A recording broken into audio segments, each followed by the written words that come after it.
What is going on, everybody? My name is Logan, and welcome back to the Conservation Project's Freedom Fridays, positive news that makes you proud to be an American.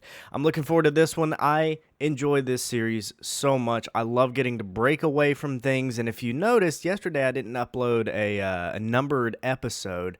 Yesterday was one of those days where I knew I was going to have to take some time and just kind of step back. That's not going to happen often, but I had to take care of some stuff out of town and didn't have anything to record with me, so that's just how it was. But let's go ahead and jump right in on Freedom Fridays. I believe this is episode number 3, and I am going to start in in the great state of Alabama. That's my home.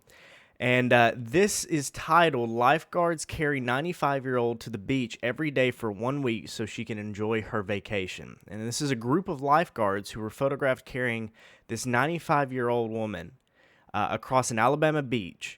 Her name, Kimberly Waterbury, and her 95-year-old mother, Dottie Schneider, from Chandler, Indiana, headed to Orange Beach this October. And they were getting in their vacation on the Gulf Coast before the winter sets in. Schneider uses a wheelchair and was unable to walk in the sand on her own.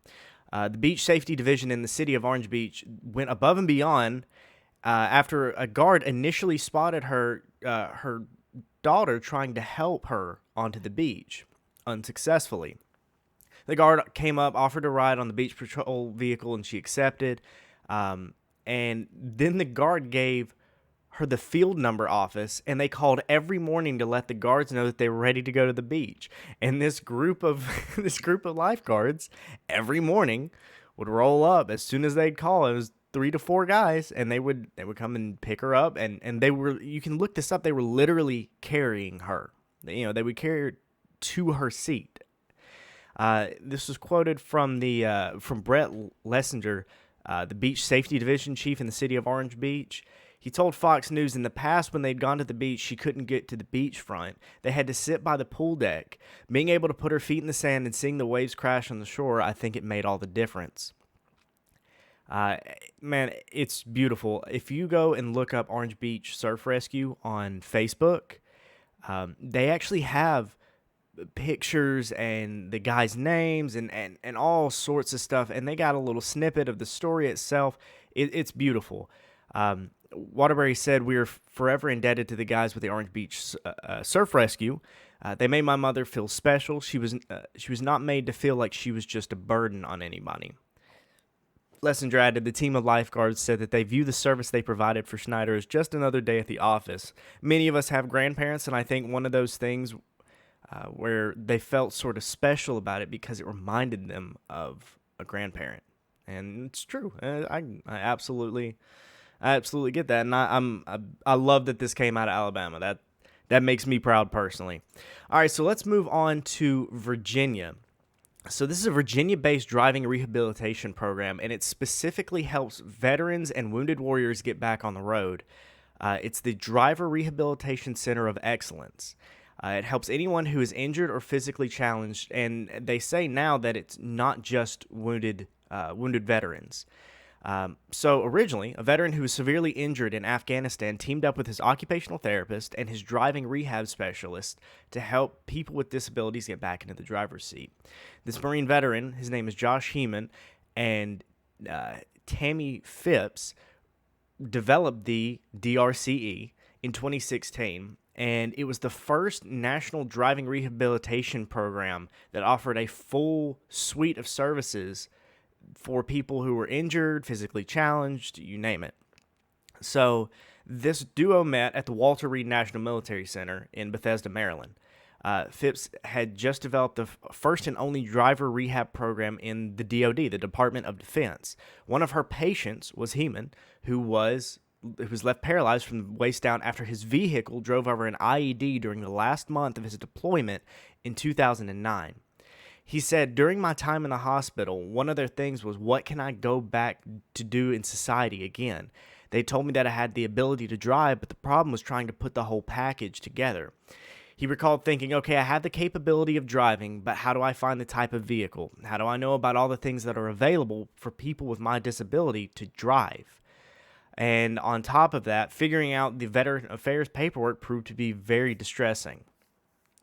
So he then, in 2013, called his old occupational therapist, Phipps, for some help, and he said everything changed. He said she was the only one to not just tell me I could drive again. The difference was she actually got me driving back on the road. She helped me with the paperwork, and he goes to say that it proved that he wasn't alone in his struggles. He so Phipps said that she was getting multiple calls from veterans that had just transitioned into veteran status and needed help but didn't have the right customized vehicles or the resources to actually find one. And she said that it was a very small niche of occupational therapists that do actual driving rehabilitation. In fact, and she said, in fact, there are only 400 nationally, and that number gets smaller and smaller the more complex the cases become. Makes sense. I imagine that is a tough job. Now, so what happened is they decided to address this exact thing, and she said it was a huge gap in services for veterans and for all people with disabilities in this area. So it's now located in Fairfax, Virginia, and the DRC offers a full suite of services. The staff evaluates a driver, helps them find auto-adaptive equipment that's best suited towards their specific and unique needs. They properly install the equipment for the driver, and through their driving rehab programs, they get them back on the road. Phipps said, we took and made a model that's never been done nationally. And they said they've got it to the point now, over the last 5 years, that it's not just veterans that are benefiting from these services. They actually have a whole host of people in this company that can branch out and really expand what they're doing. Heeman said, what I really find a lot of pride in is I can help quadriplegics all over America. We're able to take those skills that we've learned in the military and from all those military injuries and now actually pass that along to the civilian world. It's an amazing story. It's just beautiful. So moving on to the next thing, we're going down to Louisiana, specifically in regards to the Hurricane Ida recovery. I've never heard about this, but apparently there's a church that's been doing this for 15 years, and it's a Louisiana church, and they have been stepping up to do disaster relief. It's the New Wine Christian Fellowship's church, and the pastor is Samuel Mamau. I believe that's correct. It looks like that's correct. And so what they've been doing is handing out water, non-perishable foods, hygiene kits, cleaning supplies, and so what I'm seeing here is that every day they actually do a full kit, and they do it from sun up to sundown, and it apparently has been a full-time job for him. And he's a father of 5. He had significant damage from Ida, so then it became more personal to him. And then all these volunteers in the LaPlace community actually stepped up and did it. The senior pastor, Neil Bernard, actually said, our community has largely been devastated and it looked like a war zone, but we're committed to helping our community rebuild. And so, as it says, the night that Ida struck, the church immediately jumped into action using its 18,000 square foot church to provide shelter for those whose homes were flooded. And they go on to talk about all the stuff they've done, and they have what they're calling their 4 phases of disaster recovery: rescue, relief, recovery, and rebuild. It is a full-fledged front-to-back program, and they've gotten different organizations involved, all sorts of people involved. It encompasses all of these Christian beliefs, and going forward, they're trying to involve as many people as they can, because even still to this day, this has to be a day in and day out job. And after Ida originally hit, organizations from around the country, I know people personally that were sending stuff down there. And this church has a 60,000 square foot warehouse, and they've been using this along with their actual 18,000 square foot church to host people, to have a community center which they can organize an outreach with. And Bernard said that the vast majority of the relief has come from faith-based organizations from all over the country who saw the plight of what had happened in Louisiana and stepped up and responded by saying, listen, what can we do? And they said that on a daily basis, they see at least 800 cars, if not more than that. And they have committed to branching past that. They said that their committee continues to make their way back home. Their focus has been on helping residents gut and rebuild their homes. They're going with that 4Rs setup, and they are going into it entirely. And he ended this by saying, when there's a disaster or major effect on our community, our church normally rises to the call. It's selfless service. It's incredible. So we're going to jump into the last thing. We're actually heading back down to Florida, back further to the southeast. And this is 15 kids were adopted into forever homes in a Halloween-themed ceremony. 11 families had their adoptions finalized at the Duval County Courthouse on October 29th, thanks to the Family Support Services of North Florida Incorporated. Oh, this gives me chills. This is amazing. So they attended this Halloween-themed legal proceeding. According to a media advisory issued by the Family Support Services of North Florida Incorporated, and you can actually look this up and see the pictures.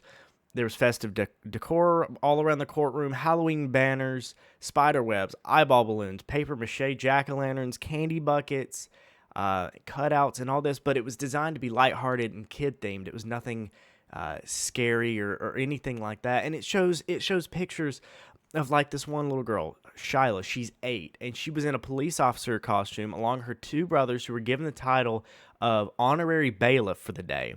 Her adoption was later finalized that day, and the daycare owner, Angie Shepard, became her new mom. And other school-age attendees were cowboy, wizard, ninja, all sorts of stuff. And the judge, Michael Khalil, said having an opportunity to oversee adoptions throughout the year and be a part of an extraordinary movement for each of the new families coming together has been a joy.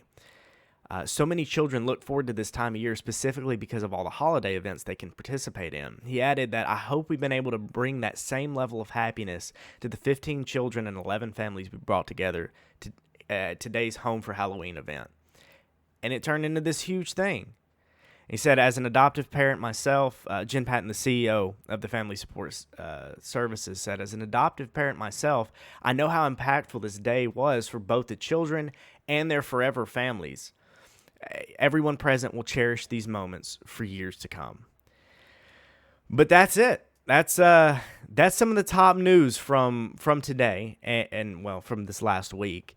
And that's what this is all about. You know, this is what Freedom Fridays is all about. It's positive news that makes you proud to be an American. And seeing, especially on this last one, seeing all colors, creeds, religions, everybody come together, beliefs, police officers, it's beautiful. And if that doesn't make you proud to be an American, you really need to check yourself, because this is beautiful. But like I said, that's it. That was episode, I believe, number 3 of Freedom Fridays, positive news that makes you proud to be an American. My name is Logan. This is The Conservation Project, the podcast for the average Joe that still believes in life, liberty, and the pursuit of happiness, and that we are still one nation under God. Thank you so much, everybody. Have a wonderful weekend.